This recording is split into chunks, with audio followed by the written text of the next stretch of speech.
Welcome to Worthy Ones, the video series where I take all the newest issue ones that I read for the current comic book week and deem them worthy or not worthy. Guys, I'm Mike Spider Slayer. Welcome back to Comic Book Corner 2.0. If you love daily comic book content, if you like me helping you make decisions on what comic books to buy, you came to the right place, so consider hitting that subscribe button. We're gonna have a fun show for you today. It's a little bit different because there's a lot of DC all in. So we're gonna see if those titles are worthy of you jumping in. So have fun with this episode, everybody. The first book we're gonna be talking about is a non-DC book, the only non-DC book or Marvel book that we're talking about today, and this one is Iron Man. This is issue 1. I've been highly anticipating this series. Hopefully that we will get a solid Iron Man book, not connected to X-Men anymore or Emma Frost or anything like that. The legacy numbering is 671. This is a 32-page comic for the price of $5. It's written by Spencer Ackerman, and the art is done by Julius Owada? Ota? I don't know.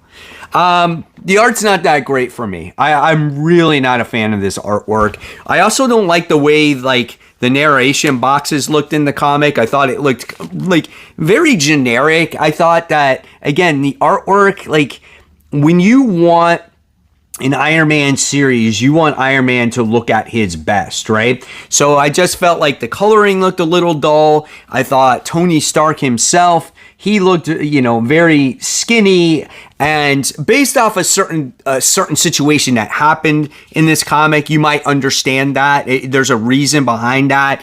There is a lot of boardroom discussions going on in this comic, so I think maybe that could take you out, take you out of the comic a little bit because it has to do with Roxxon and AIM and Tony getting back his company from Fei Long, which was the last bad guy in this issue. But when he got into this particular accident, the board, I guess, voted against him to him not having his company anymore and being taken over by Roxxon and AIM and making sure they're a weapons manufacturer. It seemed like it's a repetitive story where Tony Stark finally gets everything back and then he loses everything again. And that's kind of like what I see here, right? And it seems like in this comic book, we're going to get Tony Stark against the world. And it's going to be against AIM and Roxxon. I felt that the comic at time did feel a little bit disjointed, right? But as the comic did get towards the end of things, I felt like we got the explanation of what's going to be going on in the future and maybe seeing more action, because we do get Justine Hammer, who actually makes her reappearance in the comic book, and she has control of Ironmonger armor, and it kind of looks like this over-exaggerated monstrosity of an armor. And I felt like, okay, well, from this point on, it seemed like the comic book was getting better, and it leads me to say that this book is going to be worthy, for me at least anyway, to see where it goes. This could very much be a turnoff for a lot of people because it takes its time to getting to where it needs to be. This series does promise a lot of action, armor, tech, fighting and stuff like that, stuff that you want to see in an Iron Man book. There's a lot of references to things that have gone on in the past, in Tony's past, right? So, I don't know, man. We'll see. Was it the best first issue? No, but since I am a huge Iron Man fan, I do want to see where it goes, but I think this could be a turnoff. So, for right now, if I had to grade this bad boy, I'm going to give this one a C+. I think it's headed in the right direction. We'll see if it continues in that direction. Green Lantern Dark. This is issue 1. This is a 56-page comic book for $5. This is the first appearance of the Green Lantern, Rena Mori. Now, this is an Elseworlds book, just so you guys know. Tate Brumble is the writer here that writes, I'm pretty sure, The House of Slaughter, and the artist is Werther Delandria, and who is the art for Something Is Killing the Children. So if you read Something is Killing the Children, this art is going to look very familiar to you, and it very much has a Something is Killing the Children vibe. Like even the main character in this comic book, Lunette, I think her name is, it looks like Erica Slaughter. Just picture her with like a bandana and then some green eyes, and you definitely have her as Erica Slaughter. So it does take a little while to get used to.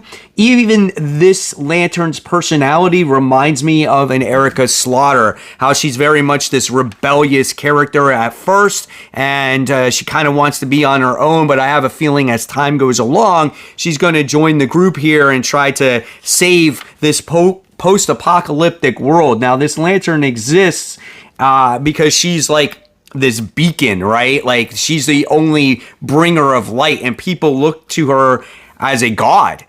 Because again, there's this darkness that's fallen. We got Grundy zombies that are all over the place. We got these normal people that are hiding from these creatures. And again, they look at this Lantern as a godlike character because all the heroes have fallen.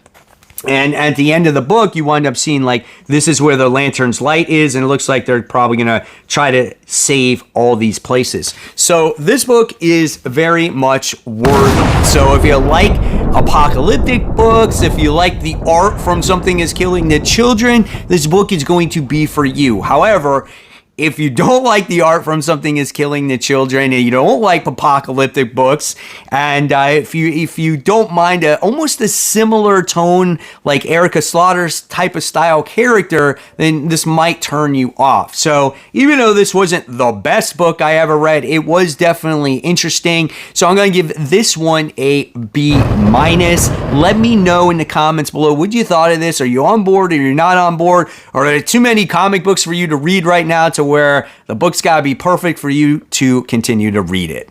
All right, guys, so you're about to go DC all in with me, and we're discussing these books, and I would say heroes maybe of importance to readers. I know it's all opinionated anyway, but this is me at least, okay? And Green Arrow is going to be the first one we talk about. I love Green Arrow. I think he's a great character. After Jeff Lemire's run, we didn't have a Green Arrow run for like the longest time. Joshua Williamson came out with his. It's hard to believe he's ending on issue 17, and then we're going to be getting the new writer here, which is what is it? Condon, I think his name actually is. So I'm excited to see the direction of this. So in this first story, we wind up getting to see Joshua Williamson wrap up his run. And it is all tied into the absolute power stuff. And this was a very predictable story, right? I was like, okay, how is the Arrow family going to handle the whole situation? Are there going to be ramifications, right? And he goes to the, Justice League Watchtower, and he goes in front of the entire Justice League, right? And he just shoots his shit. He unloads his gun, and he says, I had to do what I had to do. Martian Manhunter had to work with me so I could go deep undercover and do all this stuff. And of course, they all forgive him. They're like, yeah, that's fine. So you're part of the Justice League. You can come here. And it just wraps everything up, right? So very predictable. And then what happens is we go into the news story on kind of like what's to come from Chris Condon, right? The art in this comic book is much darker. This gives me a vibe of like a Jeff Lemire run type of style, right? And right from the start, you're known as the reader that the Arrow family is going to give Ollie some space so he can, have his time away from him. He gets a little visit from Batman in the comic, and Batman just sits there and says, I want to trust you, Ollie. It's just like one of those moments you had to have Batman in there. But you get introduced to the next villain that's going to be in this comic book, and it was very like murder-like, just a mystery of like who this villain is. So I liked it, and I think this book was worthy. I think this is a perfect jumping on point now. If you haven't read Green Arrow, Absolute Power is wrapping up. If you don't even care about Absolute Power, you can just dive into the new writer's story here, and you'll be absolutely fine. So at the end of the day, I would have loved to see more of the new story and not so much of the predictable Joshua Williams story, but I know he had to sign off somehow, so I'm going to give this one a B. Are you guys on board for the new run of Green Arrow? Let me know. Superman, issue 19, The Many Deaths of Doomsday. Legacy numbering 862, 32 pages for the price of $5. A book written by Joshua Williamson, and the art is done by Dan Mora. So you do definitely have a pretty good team. The coloring here by Alejandro Sanchez is absolutely really good too. It's a nice and bright, vibrant comic book. Check out Lex Luthor right here. Pretty cool stuff. The facial expressions are really nice in here, and we already knew this, so this is not a spoiler, but obviously Lois Lane is the new Superwoman in this comic book, and that's what this story kind of introduces you to as you're opening it up for the first time, right? Because somehow, some way, she's developed powers to be Superwoman. And as the reader, you're not told how she received these powers and if these powers are going to last. So they're very much experimenting with things in here. Kind of continues off of the last major story arc with the Brainiac stuff, where Lex Luthor has lost his memory and Lena Luthor is trying to help him remember who he is, and he definitely doesn't remember. So he's like this chilled, relaxed guy. He's growing out his beard and all these other things. So that's pretty cool. And then you wind up getting Doomsday that is introduced to this story. Okay, so he's making his way in here. So there's a lot of different things. You wind up getting the what's his name? The Time Trapper in this comic book. So he's right here, and he's trying to talk to things about Superman and what's going on. And then you're revealed on who the Time Trapper actually is, and you're kind of left scratching your head going, how is this even possible, right? So I'm not sure, but it did make for an interesting story, and I'm going to say this book is worthy. That's right, guys. A pretty solid comic book, in my opinion. I wouldn't say it was the best read. I didn't expect the ending, to tell you the truth. I am very curious on Lois, on how she did get these Superman abilities. My only thing is we do have a lot of super characters these days when it comes to the Superman comic books, and I feel like that's getting just a little bit old in all of comics just in general, where we got multiple Spider-Mans, we got multiple Flashes, we got multiple Green Arrows. It's just like, why do we got to have so many of the character? It kind of takes away a little bit of the uniqueness and what makes a character so special to begin with, right? When you give everybody the same power, it's like, oh, you're one, and you're one, and you're one, and you're one, right? But we'll see how the story continues. It's nice to see that great Dan Mora artwork on a Superman story, and yeah, we'll see how it continues. You guys actually might disagree on this one with me, okay? So now we're going to be talking about Nightwing issue 119. Legacy numbering 306, 32 pages for the price of $5. This one's written by Dan Waters, and the artwork is done by Dexter Soy. The artwork in this comic is pretty cool. I do like the way Nightwing looks. There's some decent action scenes in here. Coloring is pretty good. This very much feels like a much darker story, and maybe what Nightwing should be, right? We've had Tom Taylor's run for so long that it's nice to see something different. It's nice to see a different story arc, right? But at times also the artwork didn't impress me. So when he's not wearing the costume, I wasn't taken aback by it, right? So it was good, and it wasn't that great. So in this comic book, though, since Dan Waters is writing Destro, or just wrapped up Destro, we get another story that has to deal with something about weapons and a weapon manufacturer. If you read Destro, that's what that story was about. So here in this comic, we wind up seeing Nightwing, Dick Grayson, meet up with his sister, And we get to see that she's actually working with this weapons manufacturer to help maybe protect Bloodhaven, because there's this whole thing that's going around where all the leaders of the gangs wound up getting all blown up and all these people are scattered everywhere and they need this extra protection in the city. So I was like, oh man, I'm like, that's kind of crazy, right? But some would say that this kind of gets back to the basics of Nightwing and it's something different and it's refreshing, right? But I just felt like I read this story very recently. So I don't know what to expect. I'm not sure if I'm on board with the main enemy on this. I'm going to give it a try, but honestly, I didn't think this book was worthy. I thought it was not worthy. I thought it was a book that was a little slow. And I felt like I just read this story in Destro in a way. And I know Dan Waters doesn't always write a book with a lot of action in it. Is he going to do the same with Nightwing? Maybe not. I wouldn't know. We'll see. But some would say this is great because it's different from Tom Taylor's run. But at the end of the day, I wasn't too excited about it. I'm just going to give it an average C. I would say that this is probably the biggest DC release this week besides Absolute Wonder Woman, and it goes to Detective Comics issue 1090. And this has 28 pages for the price of $5.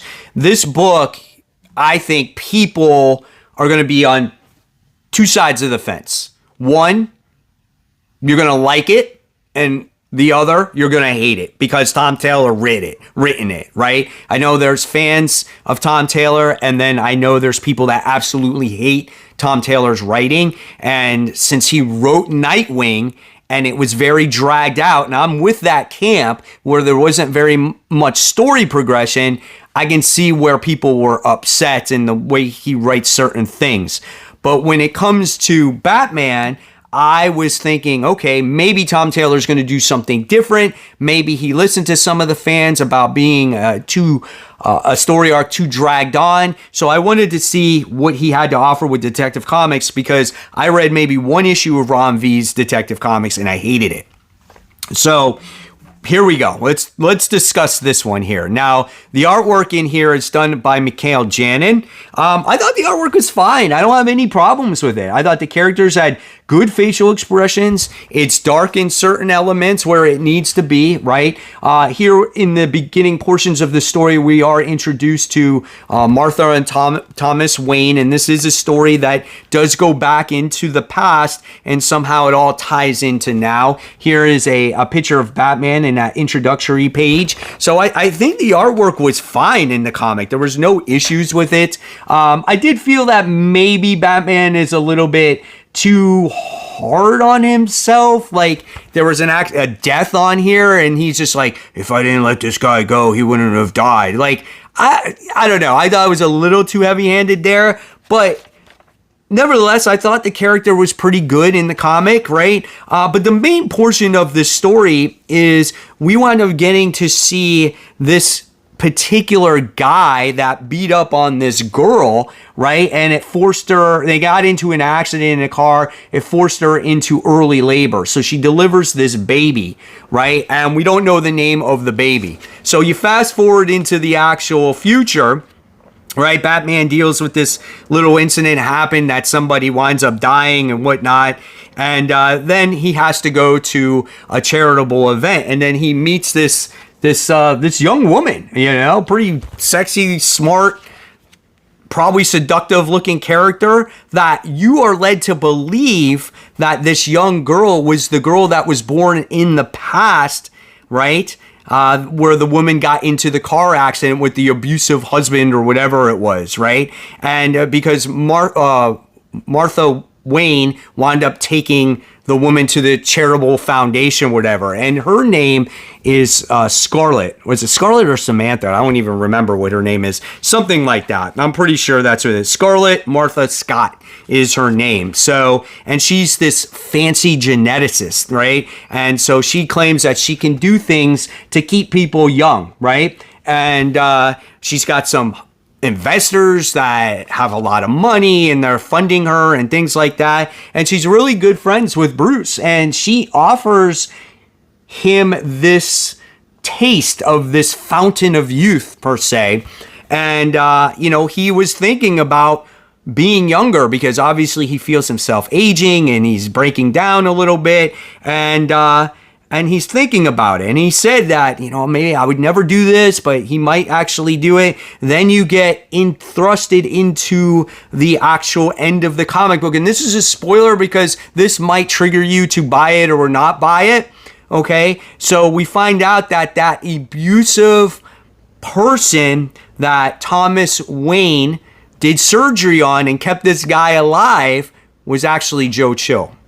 And then obviously what Joe Chill did to Martha and Thomas. So it adds a crazy twist to it, right? So I'm going to deem this book worthy. I think there's a lot of different story elements in this comic book, and I'm very intrigued in it. I want to know who this Scarlet Samantha Martha Wayne Scott woman is. I want to see if Bruce is going to take this Fountain of Youth drug. I find it very interesting that Thomas Wayne saved Joe Chill's life when he was this abusive guy, and he took an oath to save people's lives no matter what. So there was a lot of interesting elements here, and I really enjoyed this book. So I am going to give this one an A-. You guys might not agree with me on this one either, but we'll see which side of the fence you are. So let me know all those comments down below. Absolute Wonder Woman. This is issue 1. That's right, guys. It's arrived. We've had Absolute Batman. Now we have Absolute Wonder Woman. It's a 36-page comic for $5, right? This one is written by Kelly Thompson, and our artwork here is done by Hayden Sherman. The artwork is pretty good. I wouldn't say it's like my favorite artwork, but it is nice. I love seeing this like opening page. This is something that you would see in a movie where you get the traditional news broadcaster and there's this crazy thing, this phenomenon that's above the ocean, and it releases all these like different types of creatures, these flying birds, and then it's like boom, Absolute Wonder Woman goes flying in the action, and she starts like freaking chopping off their heads and everything else, and she starts doing battle against this gigantic like pterodactyl like creature, which is totally insane. So here is that creature right there. So it looks really good. Now, what was the story about? So really what the story is about Wonder Woman being the last Amazon on Earth, and she was I think brought to Circe, if I'm correct, by Apollo, and she was forced to raise this child. And as the time has gone along, as she was raising Diana, she felt closer and closer to her, and she raised her as she was one of her own. She told her who she was and to believe in herself. And there's this much darker side to the character because she's actually raised in hell, which is interesting. And this origin story was a fact of, true love is when you, set your kids to free, leave them on their own, and see if they can survive and whatnot. And we can see all the life lessons that Diana learned in this comic book to use against this battle, against this actual creature. So this book is very much worthy. I don't think it was as strong as Absolute Batman. I thought Absolute Batman was probably better.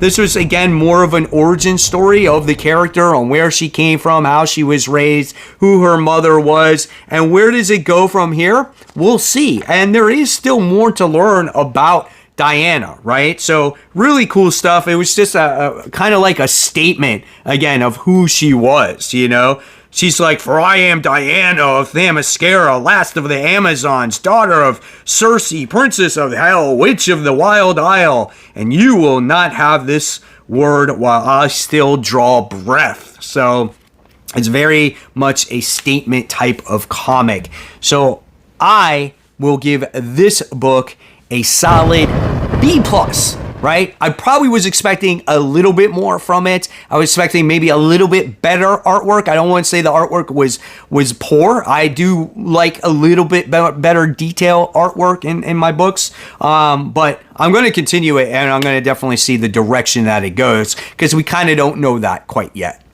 So there you have it, webheads. Hopefully you enjoyed this week's episode. It was fun diving into all the new DC stuff. So do you agree or disagree? Let me know all your thoughts, your comments down below. And until then, there's more content right here for you guys to click on. Remember, support the local comic shops. Keep buying, keep collecting. But always remember, read your comics so we can have great comic conversation. Thanks for watching, guys. I'll see you real soon. Bye.